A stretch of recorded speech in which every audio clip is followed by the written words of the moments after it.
ना उम्मीदें हों, ना दिल टूटे, ना मान टूटें और ना ही रिश्ते रूठें। आज इस टॉपिक पे बात करेंगे और साथ हम बनाएंगे कड़ी, और साथ ही मेरे जो किचन का आज मुझे देख के जो दुख हुआ वो भी साथ आपके साथ शेयर करूंगी, और क्लीनिंग करेंगे अपने किचन की और फ्रिज की। तो चलिए बिना टाइम वेस्ट के हम अपना व्लॉग स्टार्ट करते हैं। अस्सलाम वालेकुम फ्रेंड्स, कैसे हैं आप सब लोग? आई होप कि आप सब लोग खैरियत से होंगे इंशाल्लाह, और अल्हम्दुलिल्लाह मैं भी बिल्कुल ठीक ठाक हूँ आप लोगों की दुआओं के साथ। आज जी आपकी बहन बहुत ही मज़ेदार किस्म की कड़ी बनाने लगी, और आज कोई ऐसी आला कड़ी बनाएंगे ना हम कि दिल बाग बाग हो जाएगा, क्योंकि मेरा बहुत ज़्यादा दिल कर रहा था कड़ी खाने के लिए। तो कड़ी बनाने के लिए मैंने सबसे पहले तो कड़ी चढ़ा दी है, और इसके बाद बेसन में मैंने चिली फ्लेक्स हो गए, प्याज हो गए, ज़ीरा हो गया, नमक हो गया, मिर्च होगी, थोड़ा सा सूखा धनिया हो गया, ये सारी चीज़ें डाल के इसको मैं हल्का सा मिक्स करके रख दूँगी। और साथ ही थोड़ा सा इसको मीठा सोडा एंड में डालूँगी, ताकि जो हमारे पकोड़े हैं वो ज़रा मज़ेदार किस्म के, गुलगुले किस्म के बने। और साथ ही जो मैंने कड़ी चढ़ा दी थी, कड़ी मैंने चढ़ाई थी सुबह में, तकरीबन जब बच्चे स्कूल जाते हैं ना उस वक्त चढ़ा दी थी, ताकि जो मेरी कड़ी है वो जल्दी से बन जाए और बच्चों के आने से पहले पहले खाना रेडी हो जाए, क्योंकि आज बड़े काम हैं आपको, आपकी बहन को। तो कड़ी जब बनाने के लिए मैंने सिंपल जो है ना, सबसे पहले मैं ऑयल में थोड़ा सा प्याज हल्का हल्का कर नरम नरम कर लेती हूँ। उसके साथ ही उसमें ज़ीरा डाल देती हूँ, उसमें कड़ी पत्ते डाल देती हूँ, कड़ी पत्ते डाल देती हूँ। साथ ही उसमें थोड़ा सा चिली फ्लेक्स और लाल मिर्ची वगैरह डाल के, और साथ ही उसमें मैं ग्राइंड की हुई जो मतलब कड़ी जो दही होती है, दही खट्टी ले लेनी है। जितनी खट्टी होती है ना उतनी कोई आला दही कड़ी बनती है। दही में जो है मैंने बेसन को मिक्स करके अच्छी तरह डाल के, उसमें फिर पानी शानी डाल के उसको अच्छी तरह वो कर दी, और बॉयल आ गया। तो बॉयल आके फिर उसको हमने अच्छी तरह पकने दिया 4-6 घंटे। जो कड़ कड़ के कड़ी बनती है ना, वो कड़ी दूसरी तरह नहीं बन सकती। आप जितनी मर्ज़ी एफर्ट लगा लो, आप ट्राई करके देख लो, उन दोनों के टेस्ट में ज़मीन आसमान का फ़र्क होता है। जो कड़ी बहुत ज़्यादा कड़ कड़ के पकती है ना, उसका तो टेस्ट ही कोई बहुत ही आला और लाजवाब होता है। यहाँ जी मज़ेदार किस्म के मेरे गुलगुले पकौड़े बन रहे हैं, नरम और बहुत ही मज़ेदार किस्म के पकौड़े बन रहे हैं। जब तक मेरे पकौड़े बन रहे हैं तो जल्दी जल्दी जो मेरे चैनल पर न्यू है, जल्दी से चैनल को सब्सक्राइब कर दीजिए। वीडियो पसंद आती है तो बहन की वीडियो को लाइक भी किया करो, शेयर भी किया करो, दुआ में ज़रूर याद किया करो। और साथ ही हमारी कड़ी बनी। साथ ही हम बात करते हैं जी अपने टॉपिक के ऊपर। टॉपिक क्या है जी? टॉपिक ये है कि हमारी उम्मीदें क्यों टूटती हैं। हमारी उम्मीदें टूटती हैं, दिल भी दुखते हैं, रिश्ते भी बाज़ दफ़ा टूट जाते हैं, रिश्ते भी मतलब रिश्तों में भी दरारें आ जाती हैं, बहुत सारी चीज़ें होती हैं ज़िंदगी में। लेकिन ज़िंदगी में इंसान सीखता भी वक्त के साथ ही, बैठे बैठे कुछ नहीं आता। कभी हमसे गलतियाँ होती हैं, कभी दूसरों से गलतियाँ होती हैं, ज़िंदगी इसी का नाम है। लेकिन गलतियों से सीख लेना इंसान, तो वो बहुत बेहतर होता है। अगर ना सीखे ना तो फिर कुछ नहीं कहा जा सकता, उस इंसान को बार बार ठोकर खाने वाली बात हो जाती है।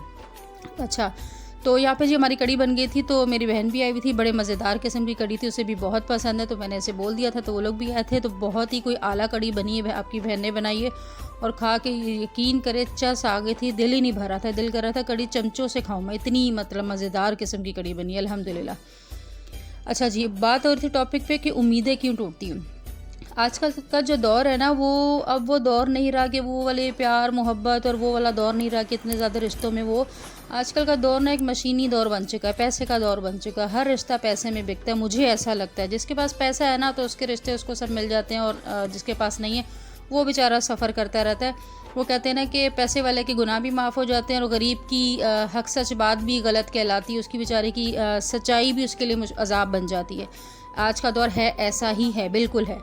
लेकिन अब वो जो कुछ रिश्ते ऐसे होते हैं कि रिश्तों में जो सगे रिश्ते होते हैं ना, उनमें पैसा नहीं होना चाहिए, बिल्कुल नहीं होना चाहिए, मैं इस बात को मानती हूँ। लेकिन अब वो दौर नहीं रहा क्या? वो जो पहले एक दौर होता था ना कि बहन भाइयों में, माँ बाप में, बच्चों में, रिश्तेदारों में, ससुराल में, मतलब जो भी आपके करीब करीब ताए चाचे मामे सब में रिश्ते होते हैं ना, ये बेलौस होते थे। अब वो दौर नहीं रहा।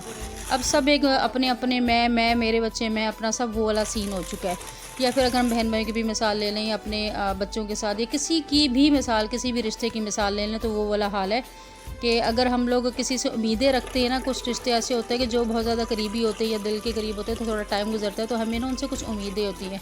इख्तलाफात भी उन्हीं से होते हैं जिनसे कोई उम्मीद हो। जिनसे उम्मीद ना हो ना, जिनसे हमारा कोई दिल का ताल्लुक़ ना हो, तो उनसे इख्तलाफात भी नहीं होते।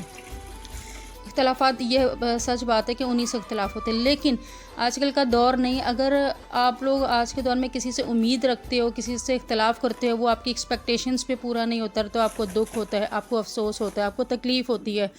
आप सड़ते हो अंदर ही अंदर, आपको गुस्सा भी आता है, कभी कभी आप एतराज़ कर देते हो, दूसरा आपको उसका उस तरह से रिस्पॉन्स नहीं करता, तो आपको उल्टा जवाब आता है।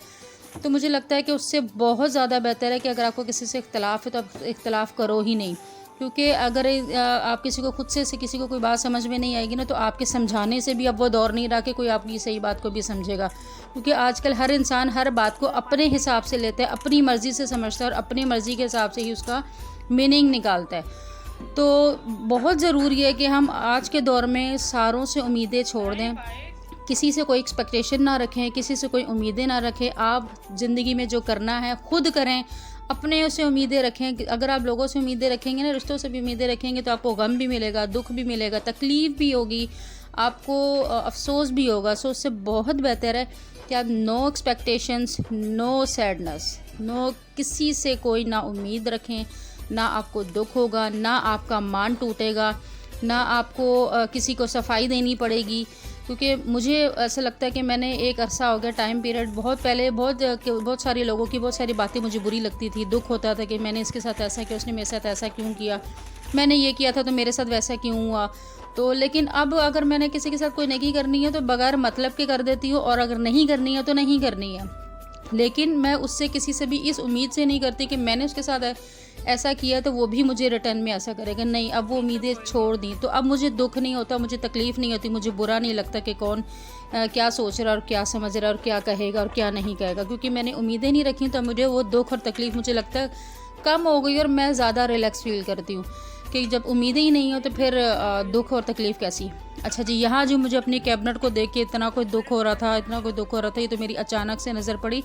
मेरे बेटे ने कहीं ऑयल, मैं घर पे नहीं थी, तो पीछे से कहीं वो ऑयल गिर गया था ऊपर से चूल्हे के नीचे। वही वाली बात है ना, मैंने आप लोग को कहा था, आप लोग की वीडियोज़ में भी मैंने बताया था कि हमेशा जो है ना चूल्हों के साथ वो लगा लिया करें, क्या टेप लगा दिया करें। वो टेप नहीं लगी हुई थी, जिसकी वजह से वो सारा ऑयल जो है वो नीचे गिर गया, और इत्तेफाक से मेरे बेटे ने ऊपर से साफ़ कर दिया, नीचे से मुझे बताया ही नहीं कि नीचे भी गया होगा, उससे खुद सोचा ही नहीं।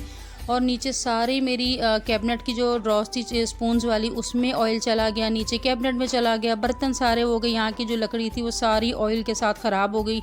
मतलब देख के मुझे इतना दुख हुआ कि ऑयल तो जो ज़ाया हुआ वो हुआ, नीचे सारी चीज़ों में तबाही मच गई। तो फिर मैंने इसे फ़ौरी तौर पे मैंने इसे खोला और उसे सारा अच्छी तरह से साफ़ किया, नीट किया। और इसके के जो नीचे बर्तन पड़े हैं वो भी मेरे कांच के बर्तन पड़े में क्योंकि मुझे ना वो जो डिवाइडर जो बर्तनों वाला होता है ना, शोकेस टाइप, मुझे वो बिल्कुल पता नहीं क्यों मुझे नहीं अच्छा लगता। मैंने डिवाइडर निकाल दिया था तो मैंने रखा ही नहीं, क्योंकि मुझे पता है मुझे बर्तन सजा के रखना कुछ अच्छा नहीं लगता, मुझे नहीं समझ में आती। मुझे किचन के कैबिनेट्स में अंदर बर्तन रखना पसंद है, तो मैंने किचन में ही कैबिनेट्स खुद बनवाए थे, मेरे बने हुए नहीं थे। यहाँ पर मैंने खुद कैबिनेट्स बनवाए थे और फिर मैंने यहाँ पर ही मतलब किचन में अपने नीचे कैबिनेट्स में बर्तन वगैरह रखे थे। तो यहाँ पर फिर इसको मैंने सारा इसको साथ के साथ नीट किया, साथ ही साथ फिर मेरी फ़ाइक हेल्प कर रहा था। मेरा बेटा, मेरा माशाल्लाह छोटा वाला बेटा काफ़ी सारे कामों मेरी एक्स्ट्रा हेल्प करता है कभी, क्योंकि मैं अब जब से मेरी मासी चली गई है तो मासी नहीं है, मेड नहीं है मेरे पास, तो मुझे बहुत मतलब काम ज़्यादा होते हैं और टाइम कम होता है, वो वाला सीन होता है। तो यहाँ पे फिर मैं सारे वाले बर्तन निकाले, दोबारा से इनको साफ़ किया, साफ़ करके फिर मैंने वापस सारी चीज़ें रखी। जितनी देर में मेरा फ्रीज़र मैंने साथ खोल दिया था, फ्रीज़र में आपने देखा होगा अभी बहुत ज़्यादा बर्फ़ जमी हुई थी, वो मैंने पिघलने के लिए छोड़ी थी। बजाय इसके कि फ्रीज़र में चमचे मारे या कुछ मारे, तो मैंने उसको छोड़ दिया खोल के, और नीचे से जब तक उतनी देर में मैंने अपना कैबिनेट नीट कर लिया। और उसके साथ ही जैसे ही मेरा ये वाला जो कैबिनेट है वो नीट हो जाएगा, मेरा जो फ्रीज़र है उसकी बर्फ़ पिघल जाएगी, और जैसे ही मेरी बर्फ़ पिघल जाएगी उसके बाद मैं वो फ्रीज़र नीट कर लूँगी। बस ये एकदम से मेरा देखा ना, तो ऑयल देखा तो मेरा दिमाग फिर गया। फिर मैंने कहा चलो यार ये काम भी मुका लें, काफ़ी दिन से मैं सोच रही थी, टाइम ही नहीं मिल रहा था, हो ही नहीं पा रहा था। तो वही वाली बात, अब ज़िंदगी इतनी तेज़ हो गई है, इतना टाइम शॉर्ट होता है बच्चों के साथ, अकेले काम करना हो ना तो बच्चों के साथ बहुत ज़्यादा काम हो जाते हैं। ऊपर से जो लोग यूट्यूब की वीडियो बनाते हैं उन्हें बहुत अच्छी तरह पता होगा कि काम कितना, वीडियोस बनाने की वजह से काम कितना डबल ट्रिपल हो जाता है, और उस पर एक्स्ट्रा एफर्ट लगानी पड़ती है, एक्स्ट्रा टाइम लगाना पड़ता है, एक्स्ट्रा मेहनत हो जाती है। तो ये भी एक बड़ा मसला होता है। तो यहाँ पर जी बहरहाल मेरा जो कैबिनेट है वो नीट हो गया था। और आप लोग बताएं भी, आप लोगों ने चैनल को, मैंने अभी आप लोगों से कहा था सब्सक्राइब कर दें, आप लोगों ने कर दिया कि नहीं कर दिया, जल्दी से बताएं मुझे कमेंट बॉक्स में।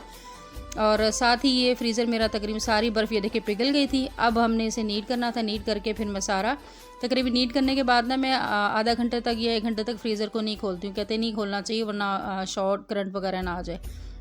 और एक लोग मैंने भी पिछले दिनों देखा था, किसी को फ्रिज साफ़ करते करते करंट लग गया था। तो बराए मेहरबानी जो भी ये देख रहा है, जब भी फ्रिज और फ्रीज़र साफ़ करें तो हमेशा उसकी वायर निकाल दिया करें और उसके बाद नीट किया करें। उसके बाद दोबारा लगाई जा सकती है वायर। करंट लग गया, कुछ हो गया तो ज़िंदगी वापस नहीं आती है। तो जो ख़वातीन इस तरह से करती हैं तो अपने बच्चों का ख्याल किया करें, क्योंकि बच्चों के लिए उसकी माँ की जो अहमियत होती है ना, वो बहुत ज़्यादा होती है।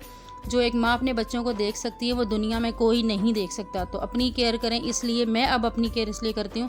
पहले मुझे इतना सच कोई नहीं था, लेकिन अब मैं अपनी केयर करती हूँ। क्यों? क्योंकि मुझे लगता है कि मैं अपने बच्चों को, अगर मुझे कुछ हो जाए तो मेरे बच्चों को देखने वाला कोई नहीं है। तो मैं अपने बच्चों की वजह से करती हूँ कि अल्लाह ताला मुझे सेहत और ज़िंदगी दे, अपने बच्चों के लिए दे, ताकि मेरे बच्चों की ज़िंदगी बन जाए, वो कुछ बन जाए और वो बड़े हो जाएँ। तो बस यही था मेरा आज का छोटा सा व्लॉग आपकी बहन का। यहाँ पे मैंने फ्रीज़र तकरीबन नीट हो गया था। तो फ्रीज़र की वजह से इतनी बर्फ़ जम जाती है फ्रीज़र में। माशाल्लाह मेरा फ्रीज़र अल्हम्दुलिल्लाह बड़ा वीआईपी कूलिंग करता है, तो इसमें बहुत ज़्यादा बर्फ़ जमी हुई थी। और वैसे ही मेरा फ्रिज थोड़ा सा मुझे अब छोटा लगने लग गया। तो इंशाल्लाह इरादा है, अब देखो अल्लाह को कब मंजूर होता है। मेरा दिल है कि फ्रीज़र को चेंज कर लिया जाए, हालांकि दिल नहीं करा मेरा चेंज करने को, क्योंकि मेरा फ्रीज़र कूलिंग बहुत अच्छी करता है। तो बस ये किचन वगैरह सारा बाकी नीट हो गया था। आज का ब्लॉग बस मेरा इतना ही सा था। अगर पसंद आया तो मुझे ज़रूर बताएगा। इंशाल्लाह नेक्स्ट वीडियो में आप लोगों के साथ ज़रूर मुलाकात होगी। दुआ में याद रखेगा और आप बताएगा आपकी उम्मीदें कब टूटी, कहाँ टूटी और किससे टूटी। अल्लाह हाफिज़।